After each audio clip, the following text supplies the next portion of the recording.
Thank you very much for the introduction. And of course, thanks to Rajesh, Abhishek, and Spenta for inviting me to this conference.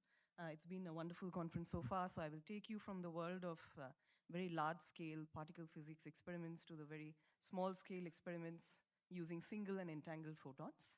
And so, pardon my voice. It's the bug that is going around, so excuse me for that, but I have been given extra 2 minutes in lieu of that. So Ajit will remember that because I'll cough once in a while. So light, camera action, and of course the light here is the single and entangled photons. Um, I found this very nice article, which I think will be very relevant, at least to the students in the audience. You can see that, a lot of the experiments on foundations of quantum mechanics have happened with light. So whether it is to do with Bell experiments, whether it is, wave-particle duality, we were discussing that a little bit, delayed choice experiments, everything has found its basis in terms of precision experiments with light. So indeed, photons have a very fundamental role to play in all these experiments over the last several decades. And what I would also convey is that, it is one of the forerunning technologies. Professor Das Sharma has some reservations about quantum computing, but I will talk about quantum communications and quantum security, which are a little more real, let's say, even in our current time frame. So this is how our journey began, and I would like to thank Spenta a little bit here. If he's in the audience, he is still. Thank you for being there. So this is actually the group which visited, if you recall, this first winter school that we had organized on quantum in December 2012. And thanks to his enthusiasm and encouragement to do something, do anything in quantum, we ended up organizing this winter school. And these are the people who ended up inaugurating my lab. Later during that week. And so that is how our journey began at Raman Research Institute. So quantum has been around. We understand we are celebrating 100 years of one of the seminal achievements and also done a lot. So why are we so excited today? Well, we are excited because of the 100 years, but also because we can do a lot much more and dream much bigger. Because, we are able to produce, manipulate, and measure at a precision level over the last few decades, which is much more, let's say, than when this all started, that gives us these new applications, which I will be telling you about a little bit as we go along. So which brings me to the first example application. So where is this? Yeah.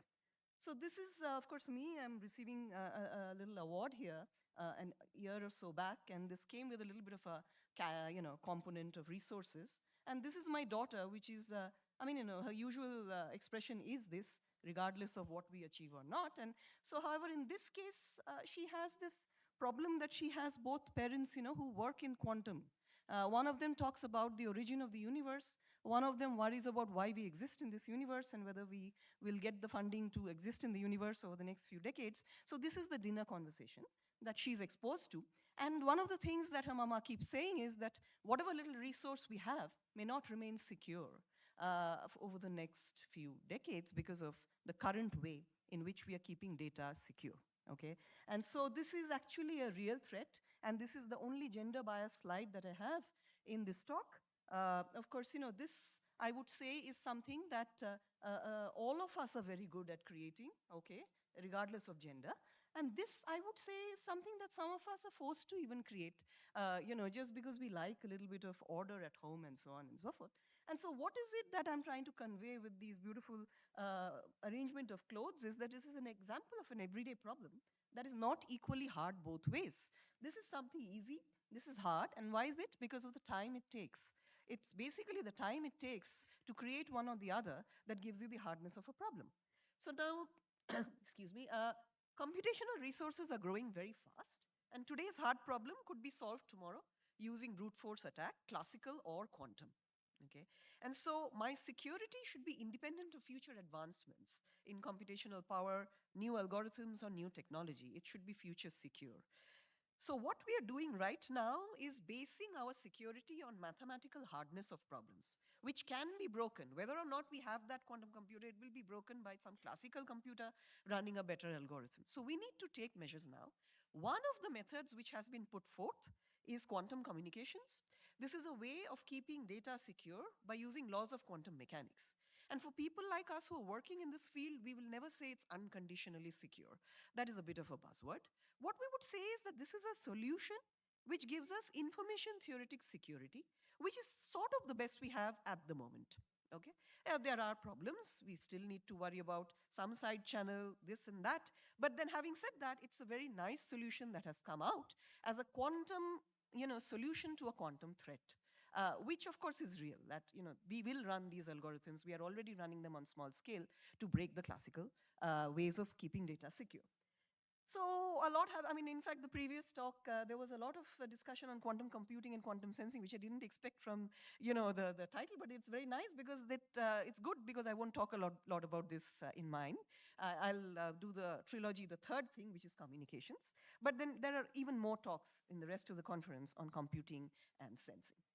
Okay, so of course, I'm from India. I'm giving a talk here, so it is unfair to say that not to talk about our national quantum mission. At least for a little bit, to say that India is actually very very keen on quantum now, and not just keen; it's investing in quantum, which is very important because developed nations investing in something is always nice. But then when a developing country decides to do this at this stage, it proves that we have some sort of a understanding that we are investing for the future to become that developed nation by 2047, which is our hope. And so these are all various beautiful things which we hope to accomplish as a country, and basically an ecosystem which will be very vibrant. It was 8 years, now it has become 6.5. But then within that time frame, we would have this vibrant ecosystem in quantum technologies. And so with that, we come to photons, which is, of course, the topic of this talk. And, again, beautiful. The previous talk, we had talks about dark matter. And then, of course, we have antimatter. Photons could easily belong to this category of doesn't matter because, you see, photons don't have mass or charge. So you could easily say, fine, let's ignore them, but that's not true. And of course, the rest of the time that I have will be spent in telling you how photons play a very crucial role in all that has happened in quantum and will continue doing that. Okay. And so if you are not from the photon background, which is highly possible, have a look at some of this. This is a textbook chapter where it has been given in a lot of detail. If you want to know how to make photons, how to create, manipulate them, please go ahead. So we work with photons, and of course, these are the various areas that we are looking at our lab at RRI. Okay, and so I will, of course, do a bit more focus on the communications knowingly because it's not much covered in the rest of the conference. So a lot of what we do is much governed by this. Today's science is tomorrow's technology. Let's not go with the context here of when it was said. But then, of course, this is very true, that a lot of what we are doing now, which we don't know whether it will have a technological ramification, ends up having that few decades down the line. And so our lab, we do a lot on fundamental science and the applied areas. Okay, and so a little bit of a nutshell on communications, computing, sensing, and principles of quantum mechanics. But I will tell you a little bit about the communications one, as I mentioned. Okay, so bird's eye view, and this one usually works. It is working. So this is how we create photons in the lab. I mean, it's a little bit of a lab tour without really going into the lab. For people who are theorists, maybe particularly interesting because, this is happening. And so we have what is called spontaneous parametric down conversion, which is essentially you have a strong laser beam, you incident it on a crystal which has a high nonlinear coefficient, and it gives rise to pairs of photons, okay? And so these pairs of photons, they come out in the form of cones. And if you look at this part, okay, this part here, this could belong to either of the cones. You don't know which one it belongs to a priori, and this is what is giving rise to the entangled photons. So this is how you create entangled photons in the lab, by harnessing these portions where you don't really have that knowledge of which cone it belonged to. And so this is, as real as it gets, and this is happening every day. And so this is a picture, for instance, from our lab, where we have created these photons, and this is on a very highly intensified CCD camera. Otherwise, you will never be able to see photons, obviously. So now, how does it look? I mean, again, to give you a little bit more of a feel, this is how things look. You have this laser. And then, of course, what I will skip is the alignment process, because I would like to gain more students after this talk. So this is real happening in the lab. So alignment process is what makes it a little bit cumbersome. So you have to worry about energy momentum conservation. We won't talk about how. This is the crystal, by the way, where from which the photons are getting generated. And these photons, they're coming in the form of a pair, as I mentioned. So then of course, what happens? How do you know that these photons exist? So you will not be able to see them. So what we do is, we measure both of them. So one thing we have to realize is that they came out at the same time. because of the conservation process. So if I measure one, I know the presence of the other. And this is what is called a heralded photon source. I herald the presence of one by measuring the other. And then what I do is essentially I measure both of them simultaneously, and this gives rise to this emergence of this peak, which is called a coincidence peak. And that is one of the fundamental experiments you do to prove the existence of these photons. Okay? So just a little experimental. So going on to quantum communications, if you are interested, there are certain articles which you could have a look at.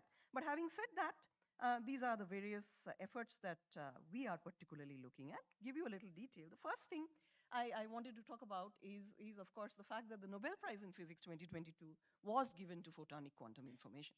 And of course, this was given to these three gentlemen for experiments that they and their groups have been doing over decades, of course. It was a much delayed prize, but then it did happen. And so this was for violation of Bell inequalities and pioneering quantum information science, among other applications like teleportation and so on. So what they did is what led up to what is called a loophole-free violation of the Bell inequalities. So now, why is a loophole-free test important is a question, and what is a loophole-free test for that matter, because it may not be common knowledge in this audience. So I will speak Spenta as my, I usually pick one member from the audience as the person I'm fighting a case in the court of law. Okay, and so you and I are in a court of law, and we are fighting a case, and you have a set of arguments. I come up with a set of counter arguments, and then you come up with a set of counter arguments. So who do you think goes on to win?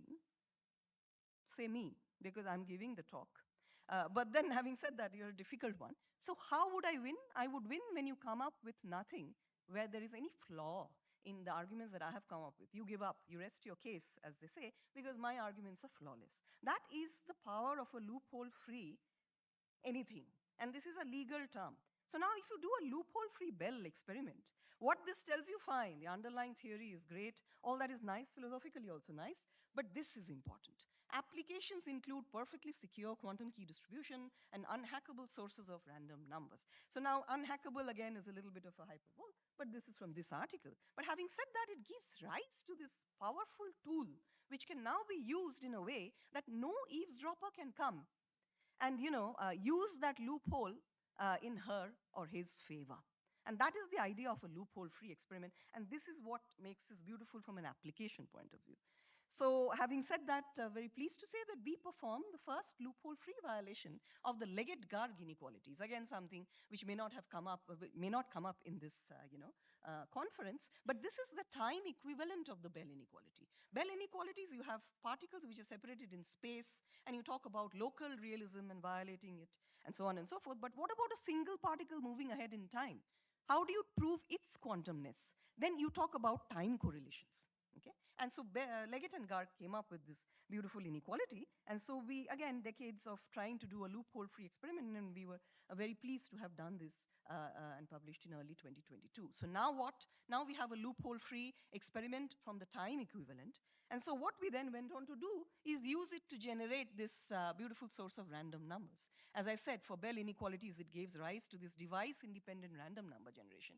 Likewise, we have the semi-device independent random number generation using the loophole-free Leggett-Garg inequality test. Okay? And so why is this interesting? Well, if you want to do that kind of a random number using a loophole-free Bell experiment, you need these things to be separated from each other so that they're outside each other's light cone, such that you need 200 meters between them, given current technology.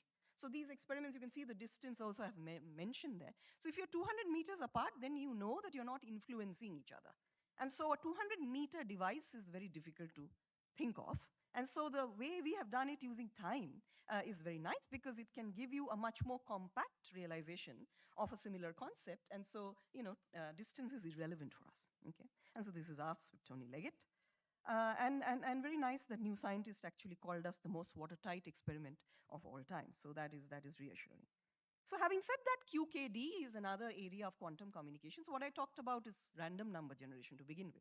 But quantum key distribution, we already motivated in the beginning of my talk, that is a means of keeping data secure using laws of quantum mechanics. Okay? And why we should worry about it is obvious, because we want data security. So why is it secure? Because an eavesdropper will not know. So essentially, what are we doing?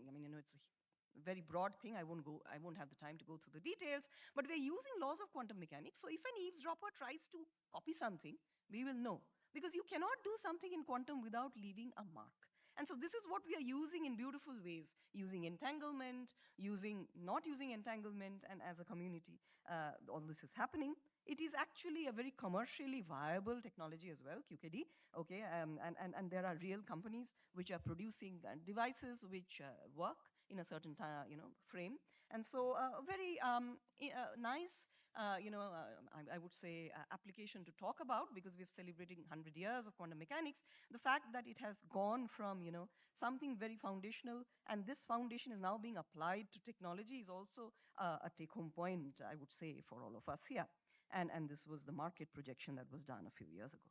So what is the main outstanding problem in quantum key distribution? That is this, that, again, my favorite person, Spenta, and I, we are talking to each other and we want to keep a secret. That is a hard problem. But at the same time, if we use QKD within the lab, we will achieve it.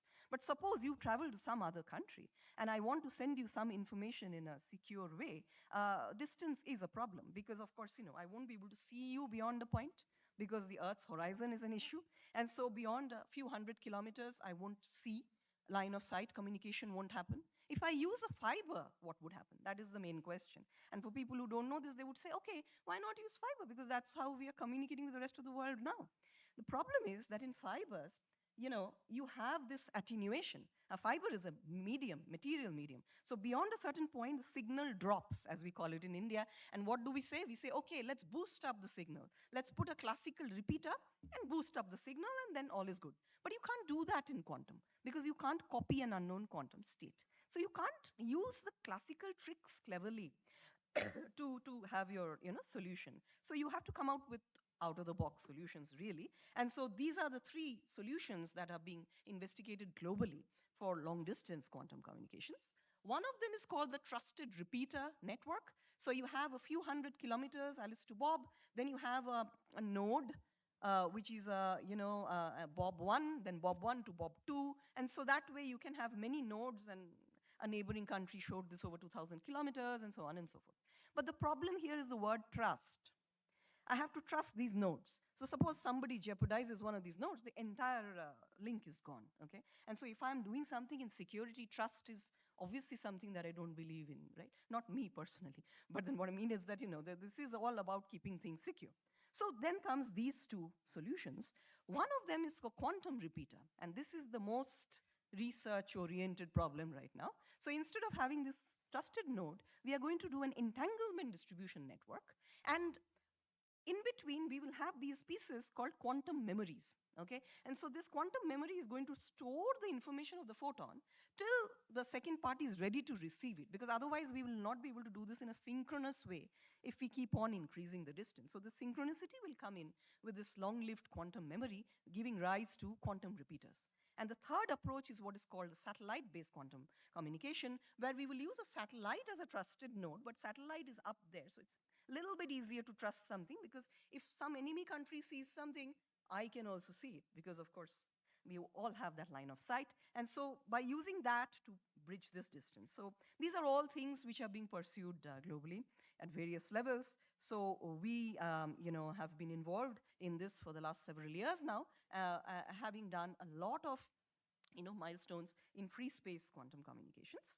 And so why, when we started this in 2017, this was, very interesting, because at that time, quantum was not as much of a buzzword, let's say, as it is now, So if when we went to say, okay, we want to have something where we would do satellite-based, and so then, of course, the question was, is this going to be real? Is it science or science fiction? So we answered such questions also, and so having said that, it was nice to still be funded to do all those things that we ended up doing in this domain. Another neighboring country has done a very interesting experiment using what is called downlink-based quantum key distribution. So what it means in a nutshell is that your photon source is in the satellite, okay? And one of the photons goes to one ground station, the other one comes to the second ground station, and of course, it's coming downwards, right? And by using whatever mechanism, we won't get into it, you link these two guys up. Problem is that, beyond, a solid angle is a problem. So at a certain height, you can only reach a certain distance. Then you have to go higher in order to reach a longer distance. Second problem is that you have flown away the thing you care most about, which is the photon source. So once you've flown it away, it's not a kite that you'll just pull it back and replace it with a better source or something. So it's gone. What we wish to do through all our efforts that have happened so far is that we want to do uplink based QKD, where my photon source will be with me on Earth, and I will send the photon up when my satellite is ready for it. Gives me a lot of flexibility. Tomorrow, if Mandar comes up with a better source, I can replace it without having to pull down the satellite to do that. Third thing is I can bring in quantum memory into the picture, because we don't have space compatible quantum memories by any stretch of the imagination, but at least if we have good ones on Earth, we can use it to link quantum repeater with satellite. That is the whole idea of a global quantum communication network. So this is the big picture behind things. The logical flow of events that is needed in order to go towards something like this starts from the very basic. You have to have photon sources, do protocols in the lab, various algorithmic development, atmospheric free space channel to be able to, communicate across the atmosphere. That's a very big problem because, many things happen which prevent the photon from actually reaching its intended destination. Likewise, the satellite moves. So if I have to talk to it, I have to keep pointing to it, acquiring data and tracking it like any other, but then I also need to do quantum communication with it. And so pointing acquisition tracking systems of a higher precision level along with the communication and so on, and establish this QKD, figure out where to put your ground stations, telescope analysis, ground stations. Then, of course, in any space project, lab model, qualifying model, flight model, satellite, fly the satellite, and call that victory. So this is the whole idea of what you need to do, and this is where we are, at least in our journey. We have done all the ground-based milestones, including the sophisticated pointing acquisition tracking and telescope development and ground stations and so on. Currently, we are in the process of a lab model. And if we get the funding, which we don't know because our current project has ended for the ground-based stuff, if we get the funding, we would be able to then go on to the satellite-based demonstrations. Okay, and so now, of course, we are an audience of scientists, and I do believe most of the audience is not from quantum communications background. So if you want some homework and some reference material to read, then, do have a look at these papers, which have a lot more detail on the first, experiments, and then free space experiment. Software development, I'll talk a little bit about this. This actually is interesting for a theoretician as well. And some of this, I think I have that. So this one is the first paper on free space QKD from India, actually. And we were very lucky because we were able to do something where the key rate and QBAR were better than the previous result using this technology, and that came from a group in NASA. So somehow we were able to improve the thing in a way that we were able to handle this and do a much better job. This is how things look in the lab. Now, what we also ended up doing is something which is beyond quantum communications, and actually very interesting for sensing, computing, whatever it is. So while we are talking about the big problems, the long distance and so on, one thing we have to understand is that all these things are actually based on real hardware, okay? And experiments are never ideal. No experiment is ideal. So whether you're talking about a photon experiment or an ion experiment, nothing is ideal. And so you need to be able to have a good sense of simulations. And we talked about simulations for dark matter, which is, of course, at a much higher level. But there also you need to know how efficient your detector will be ultimately. So without that, you don't really know how much precision you will have to measure anything. And so taking into account imperfections is an important point in all these activities. And these are all things available online for simulating quantum. But none of them actually takes into account physical processes and device and process imperfections. And because of that, it becomes a bit too idealistic. The results that you get from these softwares will not really match the experimental results as well as you would like them to. And so this is the gap we ended up filling with QKD Sim, which is, which takes into account various device and process imperfection. And it's beyond QKD. As I said, it can simulate quantum processes much beyond key distribution. And so it follows AGIFOL model of software development. I'll skip that, but what it means is that it has the agility that, I can replace modules in it by better modules as they come along, okay? And so this is the comparison. You can see experiment and simulation, they match very well, key rate and QBAR and so on. The snapshots of the algorithms. And this is the thing. So this was the previous result, okay? And higher rate and lower error is obviously always useful. And so And so, yeah, this was one of the things which led to a lot of appreciation, especially from DST, which is our government Department of Science and Technology, which was very pleased with this result.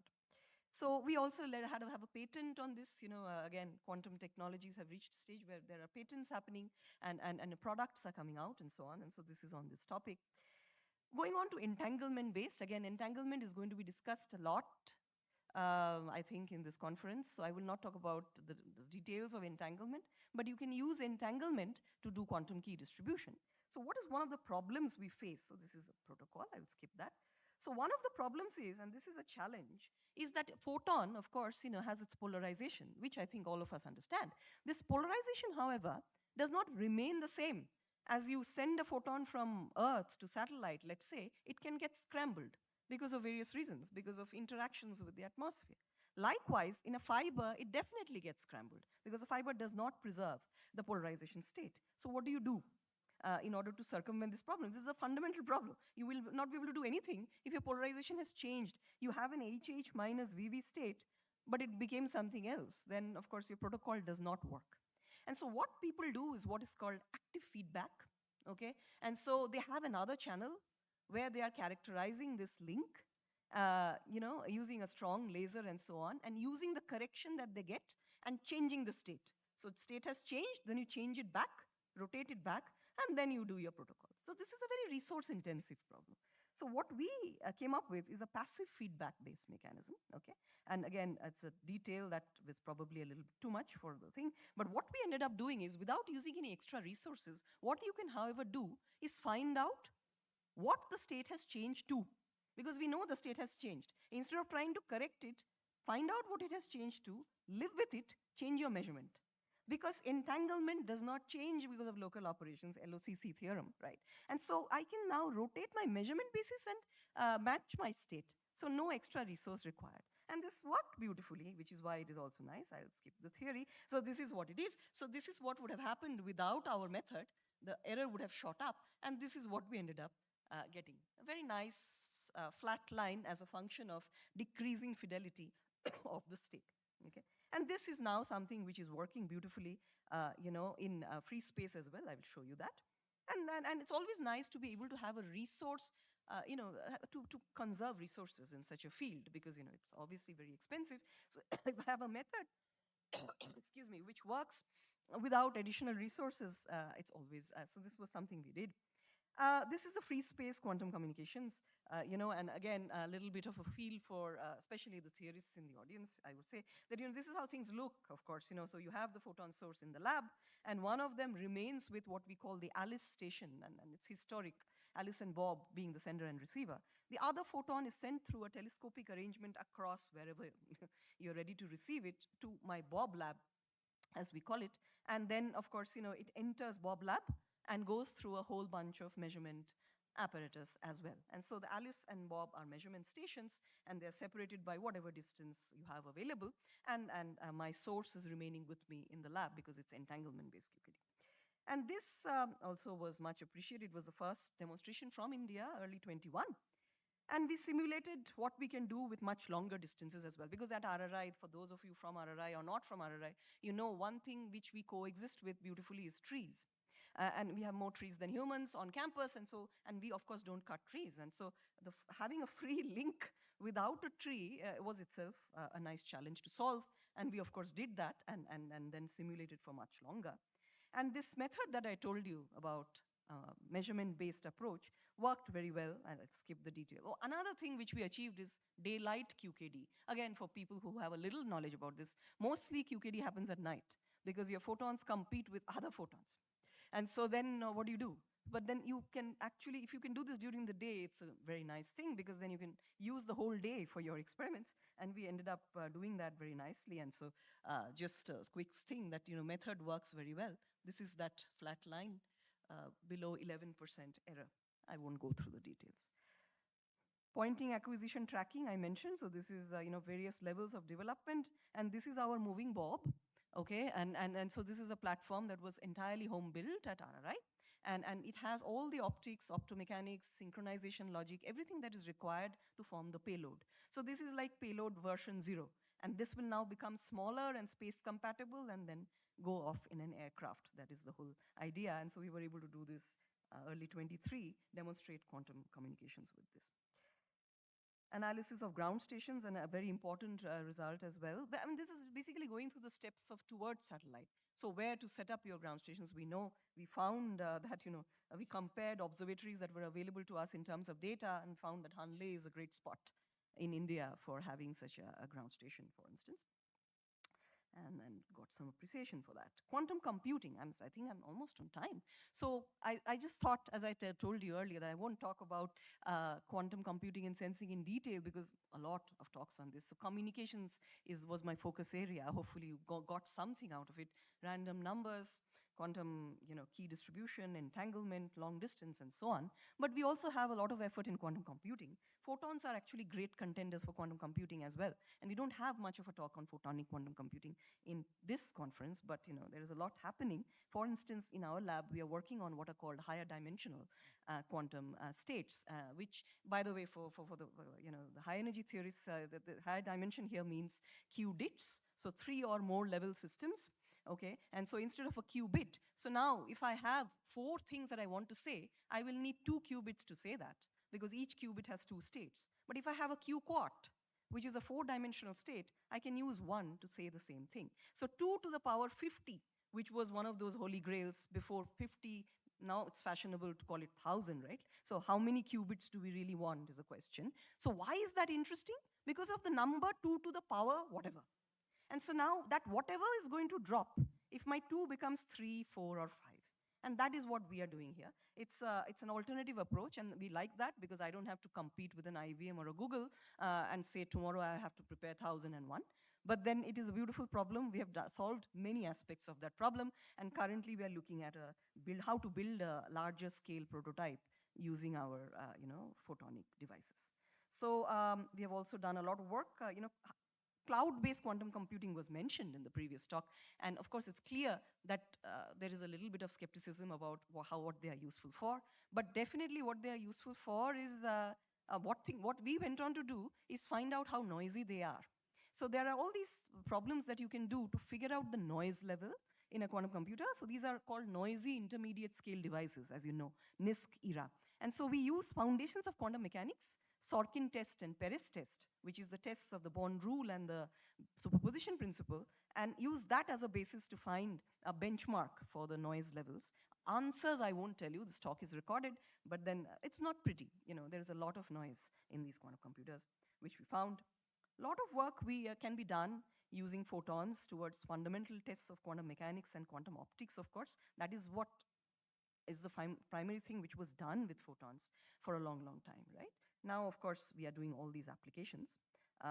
For instance, these are all tests of Bond rule and superposition that can be done with photons. Another thing interesting, I think, to the high energy community is decoherence, for instance. And of course, how to measure entanglement in a lab. So here we have an experiment where we have been able to arrest decoherence and basically prevent entanglement from decaying with time and reverse the problem and so on. So I would say, photons can be used as a test bed for many interesting ideas in quantum information and precision, which can then be taken over by solid state community as well. So this experiment can easily lend itself to a superconducting qubit or an ion trap qubit. But now the proof of principle exists using photons. Okay, new way of estimating state. Quantum enhanced sensing, we have our own take on it. We are using measurements, quantum measurements itself as a solution to a new way of generating, higher level of precision of doing these measurements. I won't go through the details. And of course, this is basically, of course, what I want to end the research part of this talk with. Quantum information and quantum gravity, we ourselves have played a role towards proposing different kinds of tests which can be done for quantum gravity. And as an experimentalist, I have to do an experiment. So this is the first quantum gravity relevant experiment from our lab, where we have measured the quantum measure for the first time in the lab. Quantum measure, as you know, is the fundamental building block for the quantum measure theory of quantum mechanics, which is based on generalized probabilities and forms the basis for the causal set approach to quantum gravity. So I won't get into details of what it is because it's not something I do, but then measuring something nicely with 13 standard deviations from the classical limit was nice, and it's currently under peer review. So this is our vision. And I would like to say this is the global quantum internet thing that I mentioned to you about the quantum repeater, and this is what we are going to do under National Quantum Mission, quantum memory-based entanglement distribution towards a quantum network, which is not trusted node, okay? Final slide is that, I have actually taken you from single and entangled photons to precision tests, different kinds, applications, communications. I would like to say that now there is also a startup that we have, which is, working towards building products out of all these ideas. And this is the startup. So if anybody is interested to know more about the kind of products we are looking at, they are all at a healthy TRL level of 4 or 5. TRL is technology readiness level. 9 is the highest. 1 is the lowest. So we are healthy in between. And we are very happy with where we are and hope we can get resources to go further. So these are the innovations. And last slide is, of course, thanking you for your attention. Thank you, Urbasi, for all this impressive work. I have a few minutes for questions.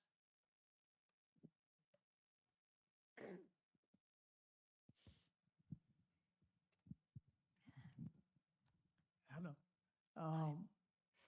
We all know that the qubits, which are at the heart of quantum computer, they had a big problem of decoherence or disentanglement by quantum vacuum fluctuations, which are everywhere. And that's why we have error correction codes. Absolutely. That is correcting that. But why is it that the photons going to 100 kilometers doesn't have any disentanglement? Why are they still entangled? Right.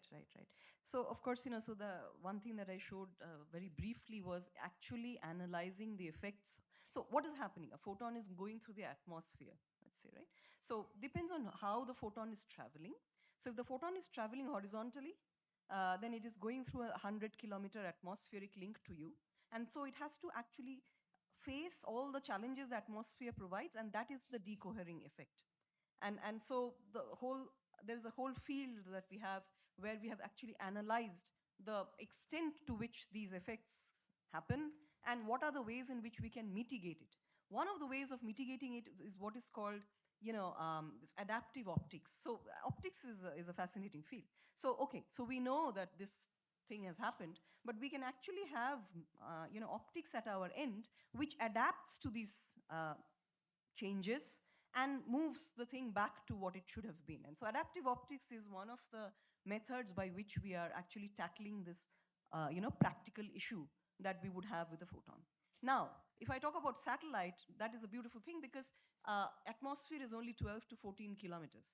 And beyond that, of course, there is nothing that is essentially going to hinder the photon except the geometric effect. Because as you go further and further, you will have some losses because of geometry. But vacuum fluctuation is still there, though. They would be still there. But then, we have not, so there has only been one set of successful experiments, right, where they have been able to show a satellite-based demonstration in real.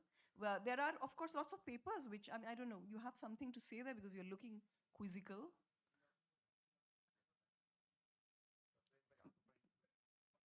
Okay, so you have a theoretical answer. I was giving practical ways of actually mitigating this. Please go on. And we don't hear you. If you're asking about vacuum fluctuations, I thought vacuum fluctuations will be suppressed by alpha square, and alpha is small, so that is why it will be subleading. So even without atmosphere, you have vacuum fluctuation all over the universe. Yes. So how come the qubits are the problem? Yeah. But photons doesn't have that problem. Because photons do not get disentangled by vacuum fluctuations. Because otherwise it will not be able to go so far. Because the pair production effects also depends on the energy of the photon, and so.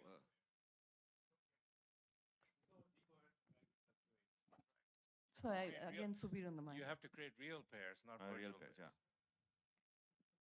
Which of course we won't create. So I think if I were to summarize this, you're saying that the effects will be either negligible or not there. I think you will have to contend with atmospheric effects. Atmospheric effects, yeah. So we have many things. So I mean, that's a whole thing I can discuss. But then whether there is any real pair production, and if there is no real pair, I think that then that's not a real, won't pose a real problem perhaps for us in the photonic community. Is there a question? Sorry. Yes. I would like to know more technicalities maybe later. Just quick question. So regarding that lab, when you are measuring these two photons and you show that beautiful two overlapping picture. So I'm just curious, are you using the same one CCD or I mean two CCD for this correlated or One. something? One CCD. And then the basically the polarizations you are measuring, right? Yes. No, of course, what I showed you is the actual image of the photon. So it's of course several, right? So the photons are getting produced in pairs, and then millions of them are going to hit that screen, and then that is when we are going to be able to see it. Because of course we are never going to be able to see the effect of one photon on whatever CCD you may have. But then when you're talking about the correlation, so I showed the second thing. There, of course, it's not about the CCD. It's about putting avalanche photodiode detectors, which are equipped to actually be able to measure a single photon, because there is an avalanche effect. A single photon gives rise to millions of electrons because of the avalanche, and that is how we see this. Electronically. And so one of them is measuring one, and the other is measuring the other, and that, of course, you have to align it particularly well, that you are particularly sitting at those two spots where you have those two photons, because there are so many other photons that are getting created which might mess up your experiment. But then the success you will know once you start measuring that peak, because you know then you're dealing with the photons in the pair. And once you are in that sweet spot, then of course you will measure many as you go along and use it for your experiment. Then we would remove them.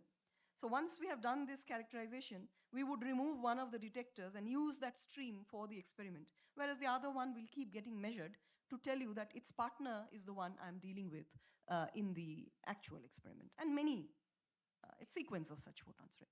Okay, thank you. You're welcome. Okay, the last question.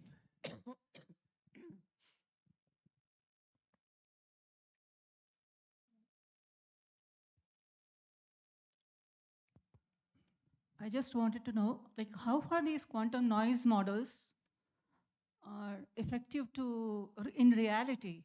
Theoretical quantum noise models are effective in quantum error correction.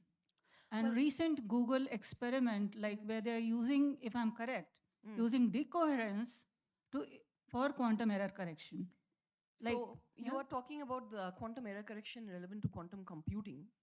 Of course, what I was talking about is, noise models where I'm able to map the noise. So I mean, it should have I'm not working on quantum error correction.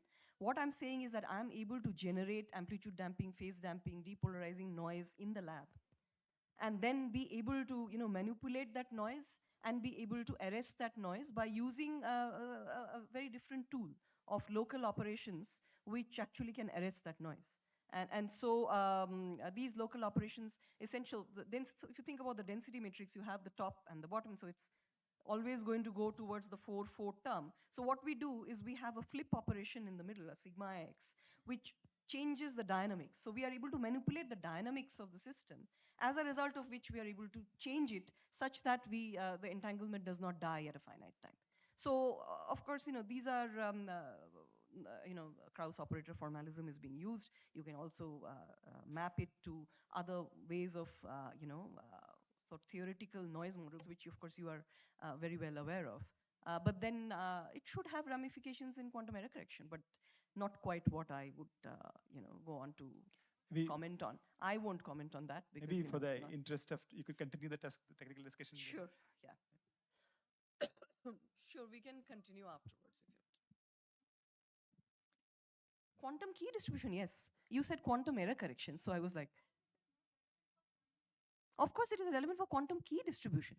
Yes. So the whole point is that, if I have a nice way in which I can model my noise and be able to, the next step was to prevent it from affecting my system, then naturally I have my system with me for much longer, and then I can use it for key distribution computing. So it's at a fundamental level. I can use it for any of the technologies. But I mistook it. I thought you meant quantum error correction, which I didn't want to comment. So for the interest of time, let's close the session. Let's thank Urbasi once again. And we'll come back at 4:20, right? 25.